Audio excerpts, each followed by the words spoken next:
तो महाराष्ट्र की उपराजधानी यानी कि नागपुर में कुछ ठीक नहीं चल रहा है। नागपुर में बहुत उठा पटक मची हुई है।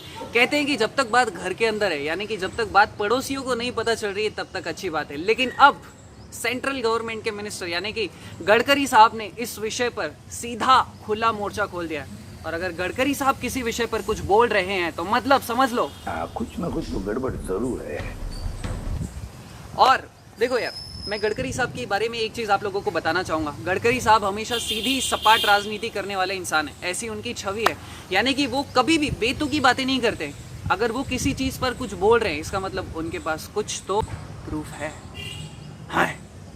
आज सीधे, सरल, संक्षेप और स्पष्ट शब्दों में समझेंगे कि नागपुर की राजनीति में आखिरकार क्या उथल पुथल मची हुई है। गडकरी साहब को इस बात का क्रेडिट दिया जा सकता है कि उन्होंने नागपुर को टॉप की सिटी बनाने का और नागपुर को स्मार्ट सिटी बनाने का सबसे पहले सपना देखा था। और इसके लिए उन्होंने बहुत मेहनत की है, बहुत पसीना बहाया है और उनकी वो मेहनत रंग लाई। 2016 में एक अलग कॉरपोरेशन का गठन किया गया और उस कॉरपोरेशन का काम सिर्फ इतना था कि नागपुर को स्मार्ट बनाना है। एनी हाउ एनीवे, ठीक है, मैं यहाँ पे एनएमसी की बात नहीं कर रहा हूँ। एनएमसी कॉरपोरेशन एक अलग है और ये जो कॉरपोरेशन है इसका पूरा नाम है NSSCDCL यानी कि Nagpur smart sustainable city development corporation limited. बाप रे, बहुत बड़ा नाम है। तो इस कॉरपोरेशन का काम सिर्फ इतना है कि नागपुर को डेवलप करना है और ये एक सेंट्रल गवर्नमेंट फंडेड प्रोजेक्ट है। सेंट्रल गवर्नमेंट फंडेड है, ठीक है, सेंट्रल गवर्नमेंट का प्रोजेक्ट नहीं है, ये सेंट्रल गवर्नमेंट फंडेड है। क्योंकि ये एक बहुत बड़ा प्रोजेक्ट था तो इस बात का डाउट बहुत बढ़ जाता है, क्योंकि इसमें बहुत सारे मैन पावर लगने वाला था, क्योंकि इसमें बहुत सारा पैसा लगने वाला था। तो इस बात की प्रोबेबिलिटी बहुत ज़्यादा बढ़ जाती है कि यार कहीं कोई फ्रॉड ना हो जाए, कहीं कोई करप्शन ना हो जाए, कहीं कोई गलत डिसीजन न ले लिया जाए। इसीलिए ये सारी नेगेटिव चीज़ें ना हो, इसलिए इसके बहुत सारे बोर्ड ऑफ मेंबर्स बनाए गए। बेसिकली इसमें 10 बोर्ड ऑफ मेंबर्स होते हैं, ठीक है। ये 10 बोर्ड ऑफ मेंबर कहाँ कहाँ के होते हैं?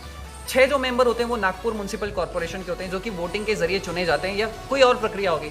2 जो मेंबर होते हैं वो स्टेट गवर्नमेंट के होते हैं, प्लस अब बचे 2 और वो 2 होते हैं सेंट्रल गवर्नमेंट के। इस तरीके से 10 बोर्ड ऑफ मेंबर्स बनाए जाते हैं। Apart from that, in 10 board of member के अलावा, यानी कि 10 बोर्ड ऑफ मेंबर्स के अलावा इसमें 3 पोस्ट होती है जो कि बहुत इंपॉर्टेंट होती है। इनके अलावा तो सबसे पहला होता है यार चेयरमैन। चेयरमैन का काम होता है एडमिनिस्ट्रेटर का काम करना, इन सबको देखना कि क्या काम ठीक ढंग से चल रहा है। और जो दूसरी पोस्ट होती है वो होती है नॉमिनी डायरेक्टर की। और वो कौन होता है नॉमिनी डायरेक्टर? वो होता है इस शहर का IAS अधिकारी, यानी कि तुकाराम मूढ़े साहब, जो कि यहाँ के IAS अधिकारी। और वही इस पूरे फसाद की जड़ें, हम उन पर भी बहुत जल्द बात करने वाले हैं। और तीसरा जो एक सबसे मेन पोस्ट होती है, जो होती है चीफ एग्जीक्यूटिव ऑफिसर, यानी कि जो फाइनल डिसीजन लेगा।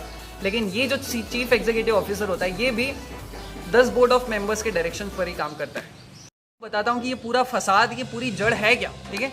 NSSCDCL ये जो कॉर्पोरेशन है 2016 जून के आसपास इसकी स्थापना हुई और जो इसके पहले CEO बनाए गए वो थे रामनाथ सोनवाने, ठीक है। बहुत अच्छा कार्यकाल चल रहा था, बहुत अच्छे काम किए उन्होंने, बहुत अच्छी मीटिंग्स ली, सारे काम अच्छे से चल रहे थे। लेकिन अचानक 11 फरवरी 2020 को उन्होंने रिजाइन दे दिया और उनके रिजाइन देने के कुछ दिनों बाद ही जो इसके नॉमिनी डायरेक्टर थे, यानी कि जो IAS अधिकारी थे, कौन थे वो? तुकाराम मूढ़े साहब, तो वो इस पद पर जमकर बैठ गए। अब तुकाराम मूढ़े साहब से ये पूछा जा रहा है कि भाई आप कैसे CEO बनकर बैठ गए? तो तुकाराम मूढ़े साहब कहते हैं भाई जो इस कॉर्पोरेशन के यानी कि NSSCDCL के जो चेयरमैन है, यानी कि उनका नाम मैं आपको बताता हूँ, प्रवीण परदेसी। तो तुकाराम मूढ़े साहब कह रहे हैं कि प्रवीण परदेसी साहब का मुझे लेटर आया था कि तुम CEO बन के बैठ जाओ, ठीक है। उन्होंने कहा ठीक है। अब तुकाराम मूढ़े साहब से पूछा गया ठीक है वो लेटर दिखाओ। तो तुकाराम मूढ़े साहब कहते हैं कि नहीं, मुझे लेटर नहीं आया था, मुझे तो कॉल आया था। तो यार ये एक बहुत गलत बात है, डबल मीनिंग हो रहा है। पहले आप कह रहे हो कि मुझे लेटर आया था, फिर आप कह रहे हो कि मुझे कॉल आया था, तो ये एक मसला हो गया जो कि गलत साबित हो गया। दूसरा मसला, आप सभी जानते हैं तुकाराम मूढ़े साहब एक IAS अधिकारी है, बहुत पढ़े लिखे इंसान है, एडमिनिस्ट्रेशन का पूरा नॉलेज है उनको, लॉ एंड लेजिस्लेशन का भी पूरा नॉलेज होगा। जब कॉर्पोरेशन बनाया गया था तब ये नियम बनाया गया था कि CEO वही इंसान बन सकता है, जो बोर्ड ऑफ मेंबर्स चुनेंगे वही इंसान CEO बन सकता है। तो मीडिया उनसे ये पूछ रही है, सब लोग उनसे ये पूछ रहे हैं कि भाई बोर्ड ऑफ मेंबर्स ने आपको CEO बनाया ही नहीं, तो चेयरमैन के कहने पर आप कैसे बैठ गए?